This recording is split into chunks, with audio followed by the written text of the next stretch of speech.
Hey folks, Zach Osterman here, IU Insider, Indianapolis Star. It's Wednesday, October 25th, 2023. This is Mind Your Banners. He is Mike Niziolek. I'm Zach Osterman. And Mike, I know this is, well, you are no stranger to Big Ten basketball. This will be your first time immersed, I suppose, in the wonderful world of Indiana basketball. But the season, at least in some form, is very nearly upon us. Indiana's first exhibition game Sunday, 1 p.m., if I'm not mistaken, in Assembly Hall. Um, I want to start here. You were at Basketball Media Day. I didn't get a chance to make it up, but you were at Basketball Media Day. I know we talked to them obviously at their team media day. It's always a little bit more interesting to kind of see Indiana in that setting, maybe get a feel for just the way the rest of the conference views Indiana. I don't expect anybody to ever have any penetrating insights off media day. Those things kind of are what they are. But just what was your general takeaway from maybe Indiana in, again, more of a conference wide setting, sort of gearing up for the season? Yeah, I'm not sure people know what to make of them. I think that with all the just sort of turnover they've had and what this roster looks like, I think they're just sort of in the middle of the pack and not really thought of as a team that's going to necessarily bottom out, but not necessarily a team that's in the sort of top tier that's going to be competing for a Big Ten title this year. And I know obviously Mike Woodson says that's the goal, but obviously I think they went under the radar, probably deservedly so. In terms of where the interest level was, where sort of what people are curious about, at the event.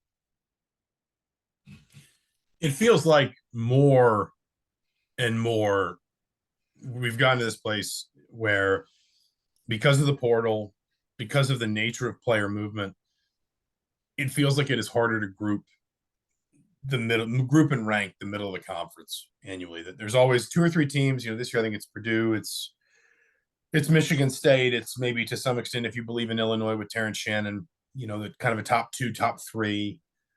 There's always one or two teams, not trying to be too flippant, but Minnesota, we're all looking at you, that we can kind of say, it would be a surprise if they're not, just kind of trying to stay out of the cellar a little bit most of the season. But I mean, I looked at my preseason ballot and I just sort of, weighing up Ohio State versus Iowa versus Michigan versus Indiana versus Maryland versus Wisconsin, even versus Nebraska or Northwestern. It's just so hard to kind of figure out where these pieces fit anymore, because there are so many different philosophies for roster building, and there are going to be programs every single year, like Indiana this year, like Illinois a little bit last year, like Ohio State a little bit last year, and Indiana fans may not like those comparisons, but that are just going to see some pretty dramatic sort of reshaping of their roster year on year.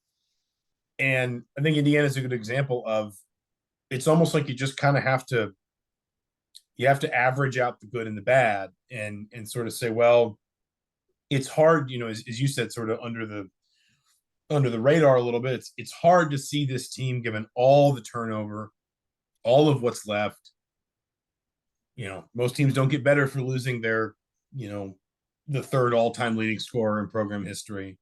It's hard to see this team genuinely competing in or around the top of the conference. On the other hand, we've seen this team, pretty much just above 500 or right around 500 in conference play the last 2 years. Mike Woodson has proven he can be particularly effective at home. Indiana's won a lot of really important home games in the last two seasons.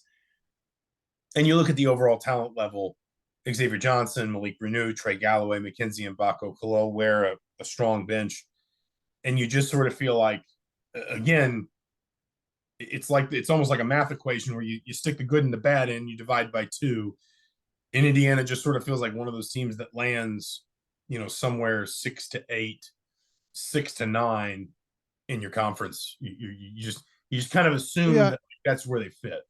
and one of the things I talked to some other coaches about, and I'm gonna write this up before the season, was when you have a year like this, a lot of it falls on coaching, that you have to be patient. You have to be Wisconsin coach said, creative in the sense that, like, if you see something that you didn't really expect work, lean into it. Like, and those things are going to come up in a year where you have so many sort of different pieces, and sort of kind of the approach that some of the coaches, took to those years where they've had such heavy roster turnover. Patience was, I think, the word I heard the most, because they said, it is hard when you have just all those new pieces, and how to fit them together, and kind of the growing pains that you go to.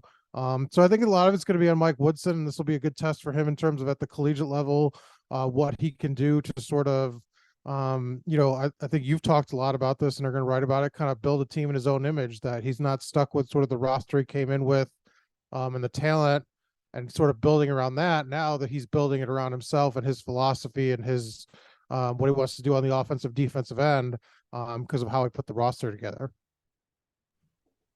Yeah, I wrote the shameless plug. If you're listening to this starting Thursday, we should have something on the website by now.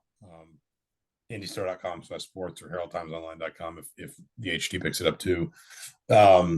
Just about kind of trying to draw some lines between, Mike Woodson's time in the NBA. And we've talked about this, we've written about this, he's talked about this. I mean, geez, he, literally was all but turning the page himself in the post-Miami press conference back in March, when he was talking about, well, I've never built a team around a player like Trayce Jackson-Davis. I was never going to ignore Trayce. I was never going to not use him that way. But that's not really, being that post-up heavy is not my philosophy offensively. It's not really what I've done.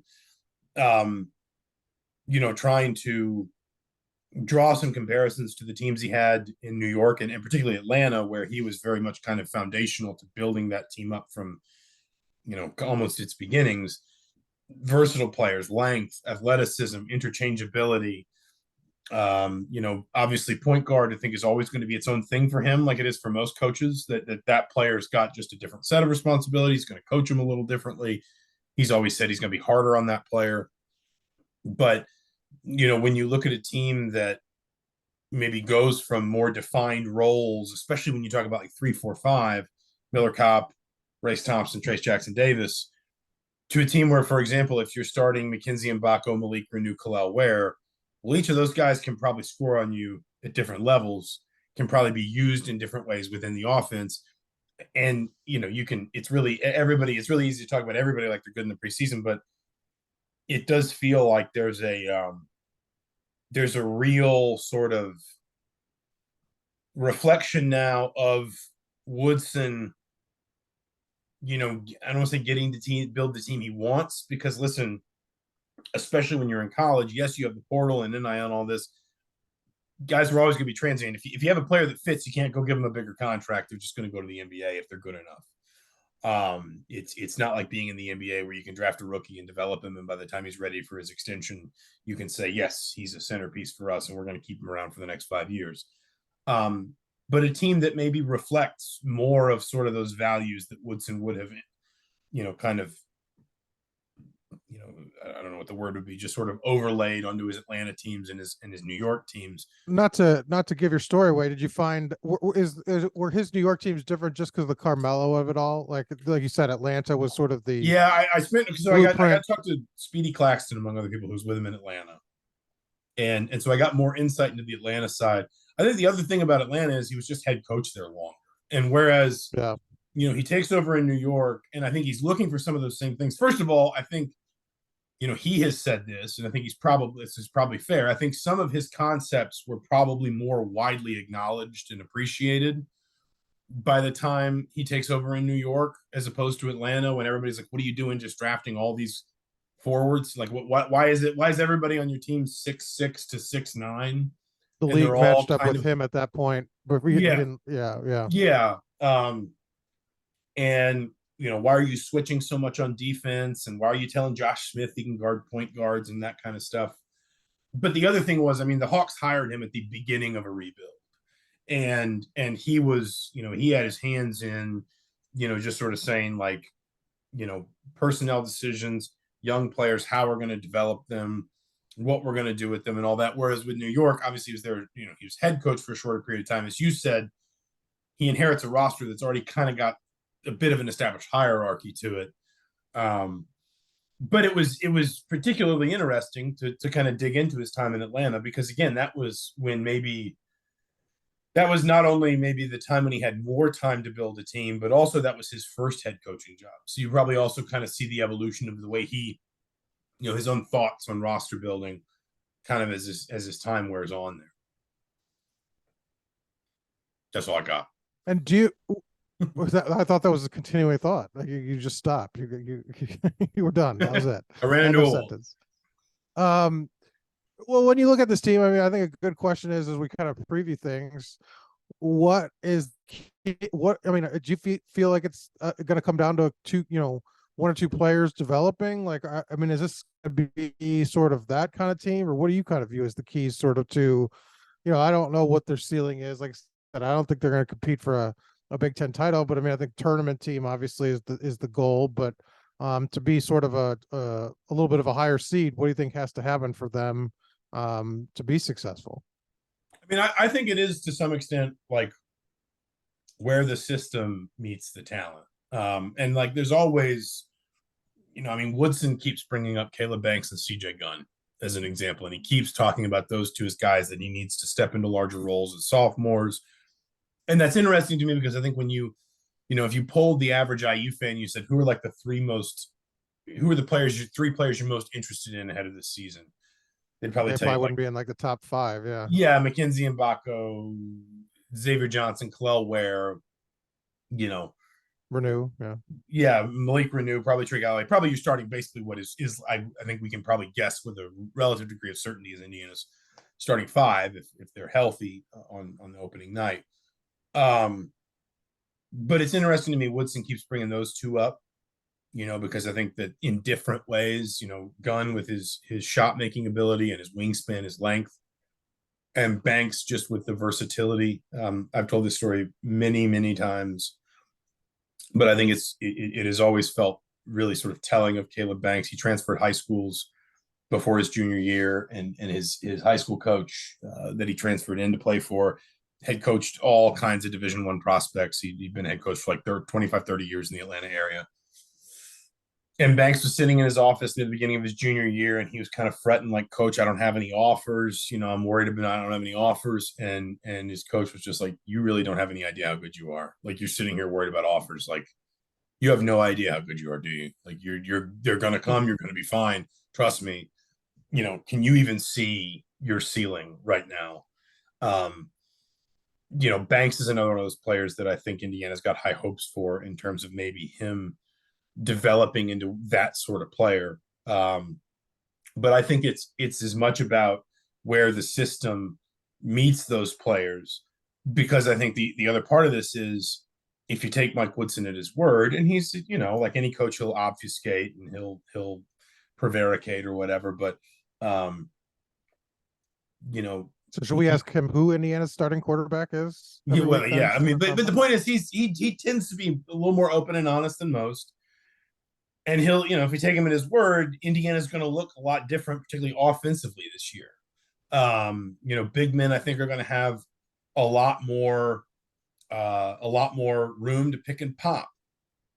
I think he's going to want Indiana to break more, like more purposefully, and maybe a little bit more, you know, take a few more risks on the break, because Indiana is so long and so athletic that, you know, it's not just that you're out in transition. It's also, well, if you're out in transition and over here is 6'8" lottery pick, and over here is, you know, 6'5" senior, and you've got the ball in the hands of your 6-year point guard, you know, you should back yourself to basically just say, hey, let's get to the rim, and worst comes to worst, we'll probably get fouled because we have the physical advantages and the experience advantages here anyway.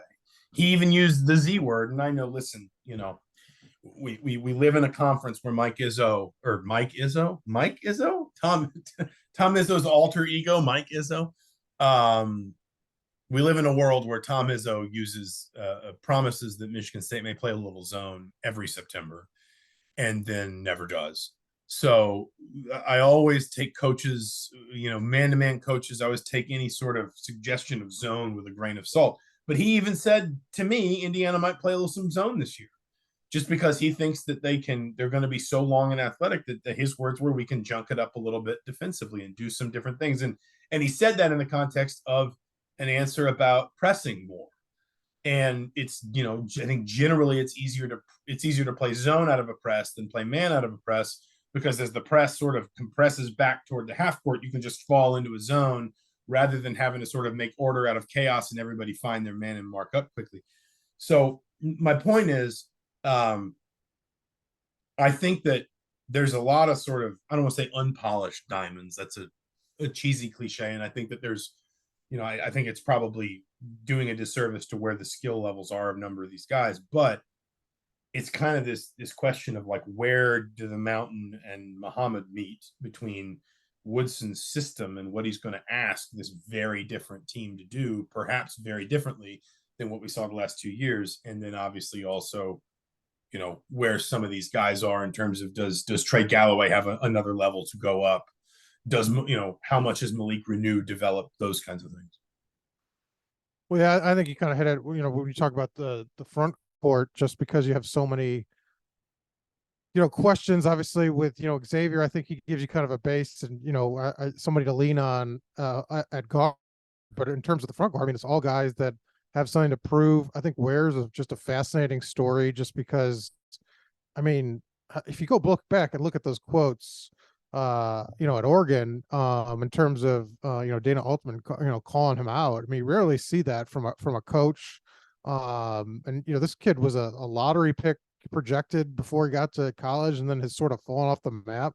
And I know he's got to rebuild his reputation, but, it's not really an easy thing to do. And I don't know how many times we've seen that, sort of career path, sort of, that second chance right away and have it, taking off. I mean, so he's going to be under some pressure because he wants to be another one and done. But I find that story fascinating, just because you don't see a coach just lambast a player in the media. I mean, usually they avoid that at all costs, and so then obviously Mackenzie being the freshman and having a lot of pressure and to be an immediate sort of impact player, not even just at Indiana, but on like the level of the Big Ten. I mean, I think that front court could see some wild swings this year in terms of play, so consistency. And like you said, it's going to be sort of like a key part on both sides of the ball, of what their identity will be and what they want to do. But it's going to be hard, just because, like you said, I mean, Ware played like for a week. There was like, he was like 30 minutes a game in playing, some production, and then just like didn't play the rest of the season any meaningful minutes. And so kind of wild when, he's going to be just the day one starter for Mike Woodson, and they're going to rely on him a lot. I also think it's interesting, kind of the turnabout of that, to hear Mackenzie and Baco say, I want to be one and done. And to hear Kalel Ware. Both of them are saying that. Yeah. Yeah. I mean, Ware will be obviously two and done, done, but yeah, he'd be one and done at Indiana. I don't think they say that if their coach isn't about embracing that to them. Like, I think, players always sort of tend to, parrot whatever their coach kind of says, whether it's, some cliche, oh, we want him to unpack his bags, or, we want people who want to be here. I'm not, it's the easiest thing in the world for a guy to just say, well, I'm not thinking about that. I'm just thinking about getting better every day. And of course, every basketball player would love to play in the NBA, but I know that, I've just got to worry about being the best player I can be for Indiana, and that sort of thing will work itself out. It's interesting to me the extent to which it feels like Indiana is comfortable talking about these ambitions, whether it's player to player ambitions, whether it's, and this is nothing new. It's been this way since Mike Woodson's first day on the job, whether it's kind of this idea of like, listen, no, the goal here is a Big Ten title and a national title. And that's not necessarily like they're promising it every year. It's more them sort of saying like, this is what we aim for. And we make no apology for that. And, that's the standard by which we measure ourselves. It's like, I don't know if it will work, but I think it's a healthy way, especially in a time period when you are bringing in guys who are probably thinking more short term, whether it's the way Indiana has recruited in recent years, or just the portal and the fact that you're going to go get a guy who may only have 1 or 2 years left to play.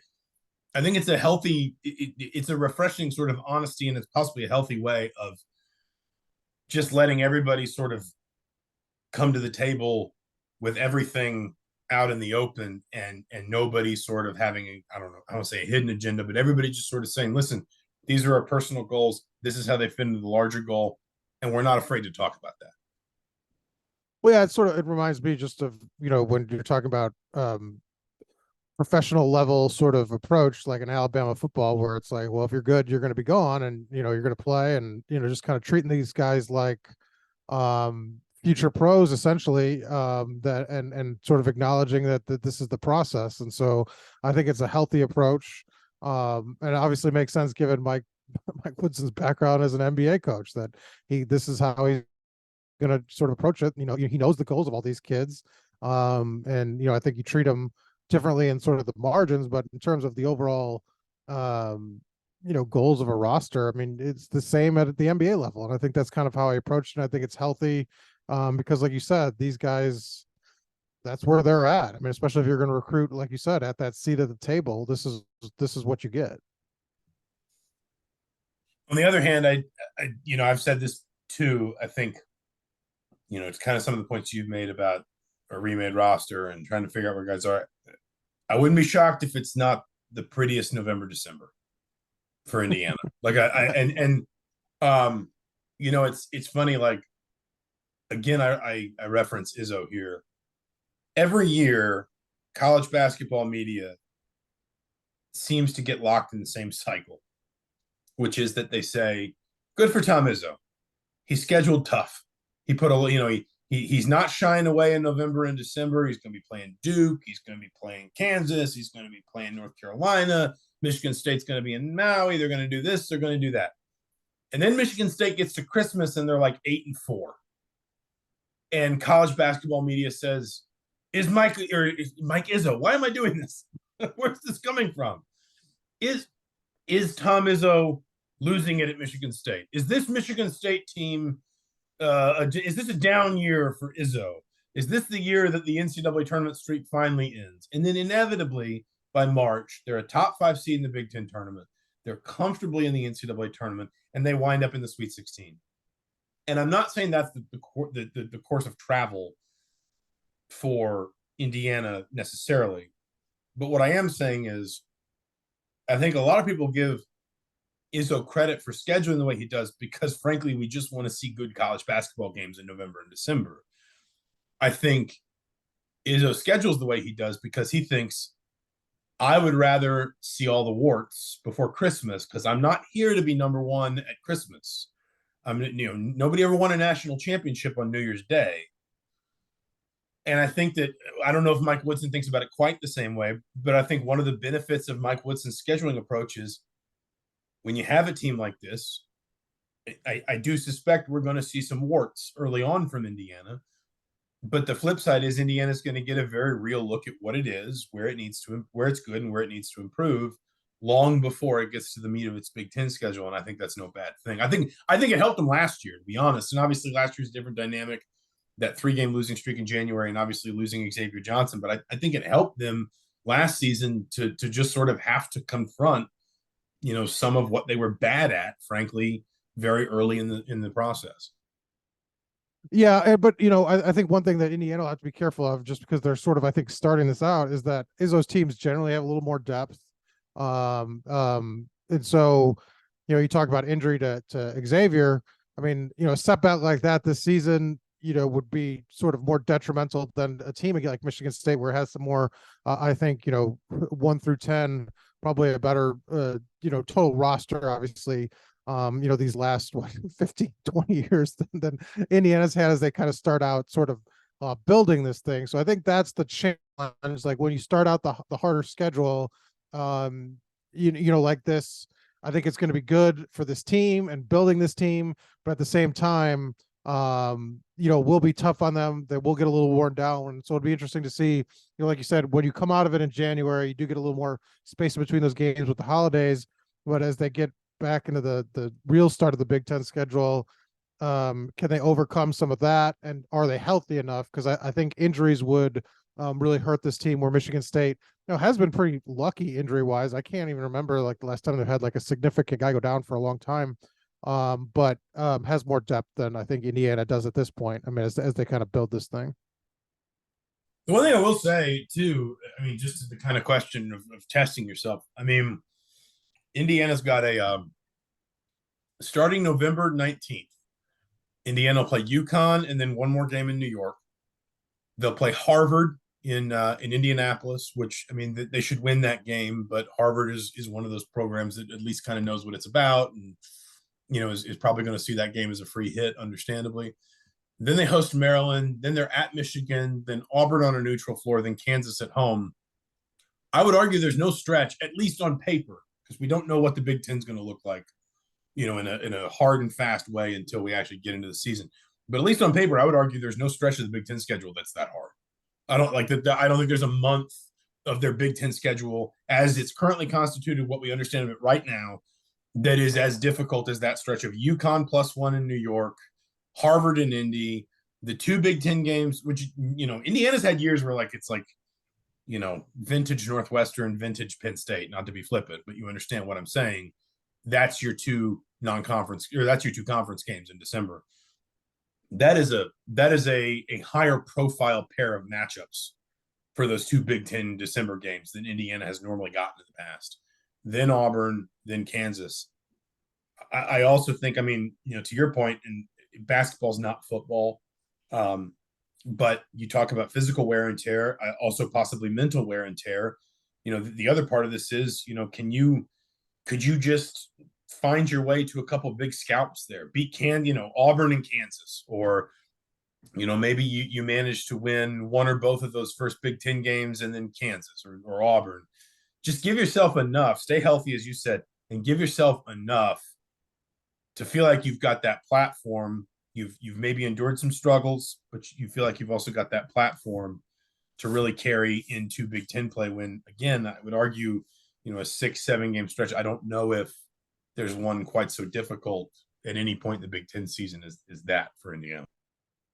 Yeah, the worst case scenario would be literally would be over. But in terms of just like you said, the mental part of it, where you've got a team that has all these young faces that you're going to be relying on, and you're trying to preach points of progress, and you're trying to point to things that worked and things we can build on. And then, if you do stumble each time, it is harder to come back and sort of be ready. So I think that'd be the worst case. But I can't imagine, I know the competition's pretty good over that stretch, but they'll have one, right? I mean, they'll get one, and then I think that's the one, they'll be able to point to and say, this is what the team we want to be.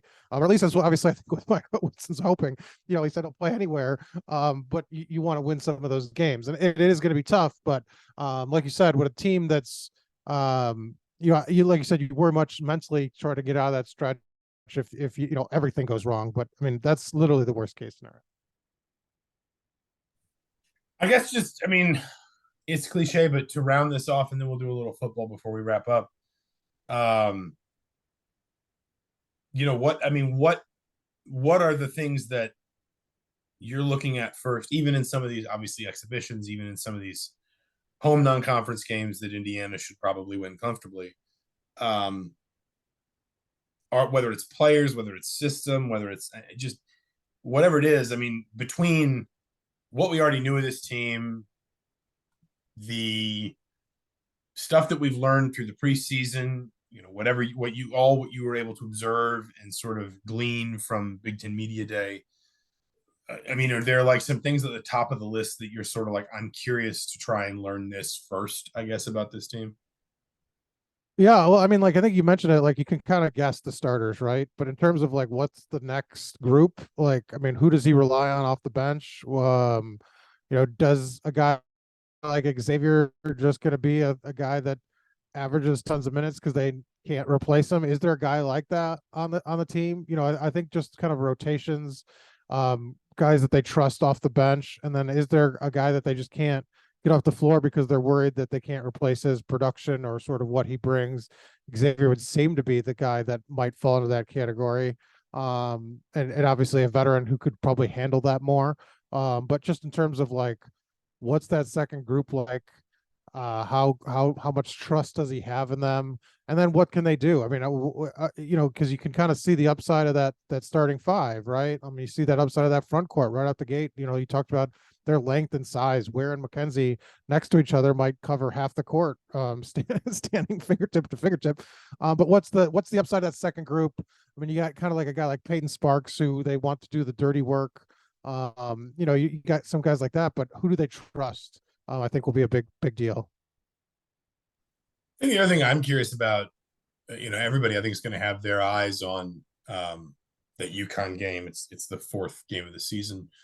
I mean, Ken Pom numbers are not the Bible, but you've got a Wright State team that has been, pretty consistently competitive. Scott Nagy had him in the NCAA tournament a couple years ago.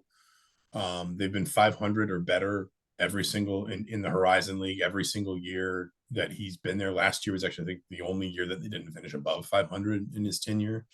They're 130. What are they? 132 in Ken Pom. And then you've got Florida Gulf Coast, which I think is obviously a little bit more famous for Andy Infield's time there. But, Pat Chambers knows the Big Ten well.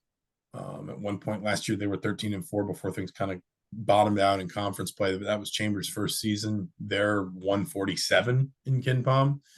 So quietly, I think as much as we talk about that stretch, Indiana should win those games. But, those are games where if you are not sharp and at it, those teams will give you a little trouble. They will remain a thorn in your side more regularly than, or longer term or within a game than the average sort of guarantee game at home. So I'm curious to see Indiana in those two games even before they go to New York.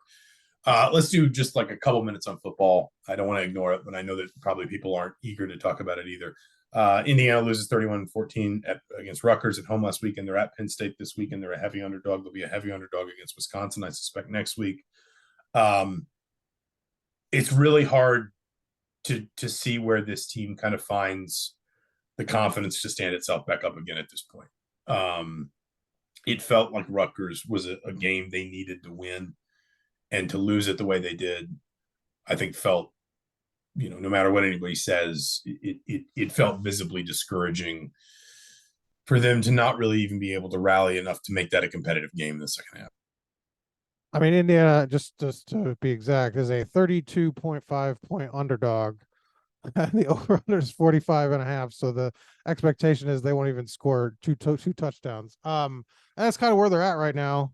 Am I muted? Oh, it was weird. So I was muted, but you weren't. Okay, that was weird. But yeah, so I mean, things in disarray. What's good, right? I mean, the special teams was the worst it's been all season. The offense, you can't get anything going because you can't really settle on a quarterback. Your quarterback's only in really week 3 of his career, and defensively, you just don't have the talent 1 through 11 to sort of be able to stop anybody. I mean, Rutgers was as one-dimensional of a team as you'll ever face, and they just, for lack of a word, dominated. I was curious as to what you thought.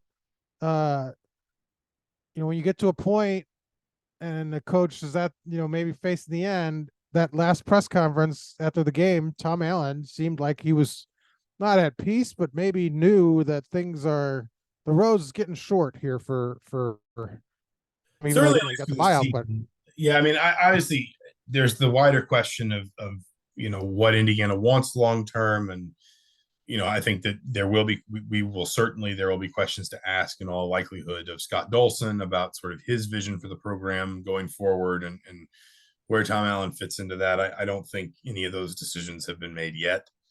Listen, the one thing I would say, and I think I told you this story on Saturday, but I remember covering Charlie Weiss's last season at Notre Dame. And when Weiss had taken the Notre Dame job, he came in and one of his first press conferences said 6-6 isn't good enough for Notre Dame. And going into the last week of the season, Notre Dame was 6-5. They were a heavy underdog on the road against Jim Harbaugh's Stanford. Everyone kind of knew they were going to lose that game. That might have even been Andrew Luck's first season as starting quarterback.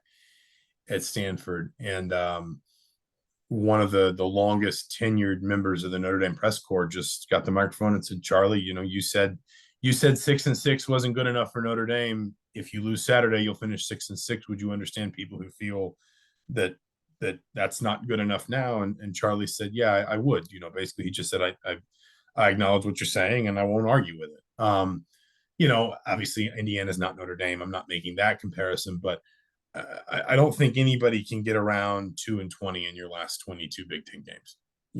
And Well, and I think the overall lack of progress, right? In the roster, like well, there's no. and just the sense that, um, even in the 2 5 and 7 years for Tom Allen, you could see what the idea was. Here's where we're going to go get players, and this is the kind of, these are the kinds of talents we're looking for on the offensive line or in the secondary, or obviously getting Michael Penix. Even before we saw Michael Penix, as a starter, you could see, okay, this is a quarterback who's different. He's got a different, dynamic to him, different dimension to him. There was kind of this, you could see the plan and you could see how it worked, even if it wasn't necessarily working yet. You could see, okay, but that makes sense. Like that is something that could, if all goes according to Hoyle, that will work. And it doesn't feel like Indiana's found that basically since having to kind of take apart that team that was so good from 2018 to 2020, particularly 2019 and 2020, as that team has kind of trickled out of the program via the draft, attrition, transfer, whatever. It doesn't feel like whatever the plan to kind of replace that group has been has ever really taken shape. And, at least in any meaningful way that you could point to and say, well, this is what Indiana's trying to do. And that's schematic, that's in roster building, it's in a lot of different ways. I just think I'm not trying to sound like I'm firing Tom Allen on my podcast, because or our podcast, I should say. That's not what I'm trying to do here. What I am trying to do is say, I don't think anyone is numb to the realities ultimately that are facing, that program is kind of staring down the barrel of at this point. Yeah, I mean, that's what it is, right? And I mean, it doesn't get. I mean, they got after this one. I mean, it's teams that they should be competing against too, and that was, I think, that the disheartening part against Rutgers is where the talent level is not a huge disparity like it is against a Penn State or Michigan.